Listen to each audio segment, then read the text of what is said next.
好啦，又嚟到同雅各嘅旅程啦。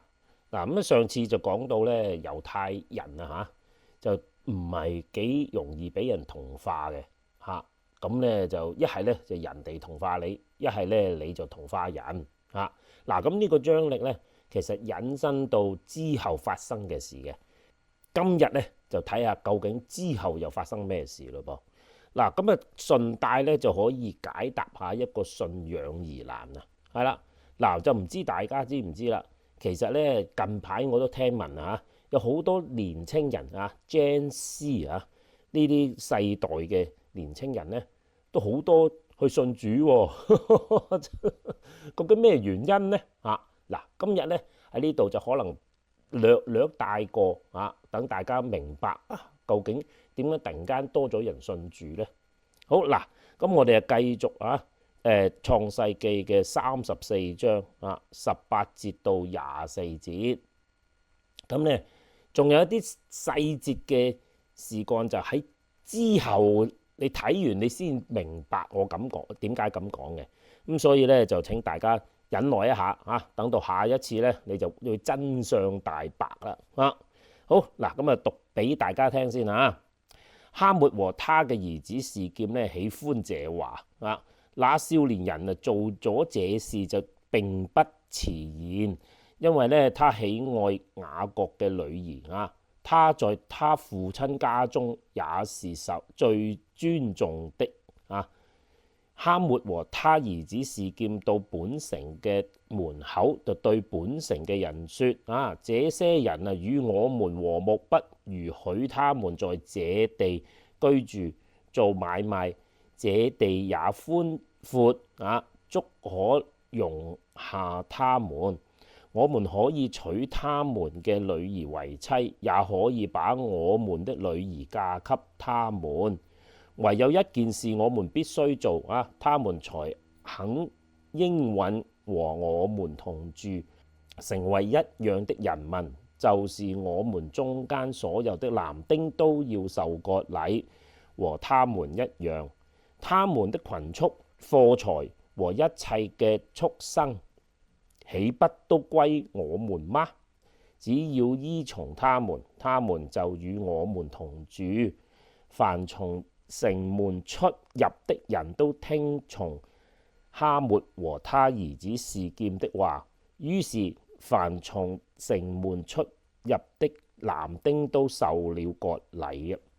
好嗱，咁呢上次就講到佢啲兄弟啊，就要求對方係啦，嗱，你哋就受埋割禮，咁我哋咪成一般嘅人民咯，係嘛？咁所以呢一度咧就承接上一次啊佢哋嘅提議嘅。嗱，而家咧我哋再睇翻段經文啊，睇翻啲細節，然後我哋再深入少少探討下啊，究竟發生咩事咧嚇？好啦，嗱咁就18節嗰度話佢哋喜歡這話，其實就係代表佢接受啊佢哋啲兄弟啊提出嚟話要佢哋要受割禮。咁咧就即係其實佢哋係俾人呃嘅，都仲咁開心啊！咁啊，因為真係冇辦法啦，我睇咧嗰個示劍咧真係痴戀雅各個女兒啊嚇！咁而呢個人咧，因為係個即係差唔多係族長個仔啦嚇，咁啊已經咧即係承繼人嚟噶啦，咁就最尊重嘅啊！受人尊重嘅，唯有咁啊！佢哋走到去城門口嗱，當時啊，咁啊，其實之前喺羅德嗰陣時咧，啲人都喺城門口聚集嘅嚇。咁啊，因為通常嗰度係通道之一啊嘛，咁所以咧通常咧嗰啲人咧通常近城門口咧就聚集嘅。咁啊，佢去到城門口，即係基本上見晒所有人㗎啦，出入入啲人都見晒嘅。咁就喺嗰度就同佢哋講喎，嗱，你留心下佢講嗰番説話咧，裏邊有啲意思嘅。佢就係不如許他們啊，在這地居住，即係間接嚟講咧，其實啲猶太人咧喺城出邊嘅，係啦。佢其實唔喺城裏邊住嘅喎嚇。咁上次我提過咧，啲猶太人其實係自己做自己嘢嘅嚇。佢買咗喺你度買咗塊地，佢就喺出邊牧羊啊。呢一度咧就講到，不如俾佢哋入嚟咧咁樣啊。咁所以咧，其實佢哋其實係未接納猶太人入到佢嘅社區嘅噃。咁啊，再加埋即係同嗰班人講就話，我哋可以通婚係啦，咁啊融和變成一樣嘅人民啊嘛嚇。咁啊，同上次哈末同佢個仔提議嘅嘢都係一樣嘅。好啦，嗱咁啊，再留心一樣嘢啦，就係去到23節嗰度咧，佢就話他們嘅群畜、貨財和一切嘅牲口，豈不都歸我們嗎？咁樣嗱，呢度就顯出哈末其實係貪心嘅。如果唔係你唔會咁講係咪？係啦，只要個計仔就係只要我依從佢就受割禮咁就我們就同住啦，係啦。咁咁嗰班人就俾佢說服到喎，係啦。咁最後咧就全部啲男丁都受咗割禮。嗱，你留心一樣嘢啦。當時示劍就捉咗人個女，即係變埋人質噶啦。而呢一種事咧喺當時嘅社會係好普遍嘅。咁即係話咧，如果你住喺嗰個條村嗰度咧，你啲女分鐘你啲仔都係啲細路都係咁樣俾人捉咗㗎。咁而點解呢度嗰啲成個城啲人冇一個反對嘅咧？你有冇留意啊？因為佢哋都係同一類人啊嘛，係啦。咁所以咧，成班人基本上成條村都係同流合污嘅。即係你唔好唔覺意就走咗過隔離村，係啦，分鐘就俾人劏埋嗱。所以咧喺當時嘅社會咧呢度一條村啦咁過冇耐又有一條村喎。如果你大家記得喺羅德嘅時代，佢住嗰笪地方係嘛，有2個天使咪走揾羅德嘅全個城不論大小，個個都走去羅德嗰度咧，就想去揾嗰2個天使同佢哋行淫喎。咁所以咧，你可以知道當時個社會個環境咧係十分惡劣㗎。咁而以色列人就係唔喺個城裏邊住，喺出邊住，其實冇同佢哋混埋一齊㗎。所以咧，你間接上你可以睇得出咧，啲以色列人喺當時咧真係異族嚟㗎，係啦，非我族類，係啦，係好特殊一個群體嚟嘅，即係嗱。咁呢個咧就係我哋所今日咧想去探討嘅其中個嘅問題啦。好啦，嗱，喺我未再繼續講落去之咧，我就想喺呢度提一提嗰個信仰疑難啦。係啦，嗱，點解近排千禧世代點解咁多啲細路咧就走去信主咧？咁其實咧同呢一個景象係好特別相似嘅，就係咩咧？如果你係喺呢條村裏邊嘅其中一個細路，千禧細路係啦，你見到啲大人會咁樣做事嘅時候，你會點諗咧？哇！真係唔係講笑喎，即係你又冇乜權力係嘛？你又係俾人糟質咁所以咧喺一個咁樣嘅動盪社會裏邊即係啲人就開始去問，究竟即係你可以接受一個咁樣嘅被壓榨嘅社會嘛？咁啲人就開始反問啦。即係到最後佢哋得出個結論，原來聖經講嘅係真理，係啦。咁就如果我哋能夠回翻到去聖經嘅話咧，咁可能佢哋就有逃出生天嘅一日咯噃。咁所以咧，你真係可以諗一諗，即係我想營造一個等你大家明白當時個社會環境係咁嗰時，你係其中一份子嗰時，你點樣待人接物咧哇！真係唔係咁容易噃。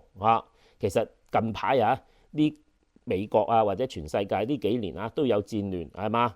亦都有即係被壓榨嘅嚇，去壓榨人嘅又有啊。咁咧而家都仲喺度進行中嘅喎嚇。咁所以咧即係請大家為呢啲地方嘅人民即係禱告一下啦。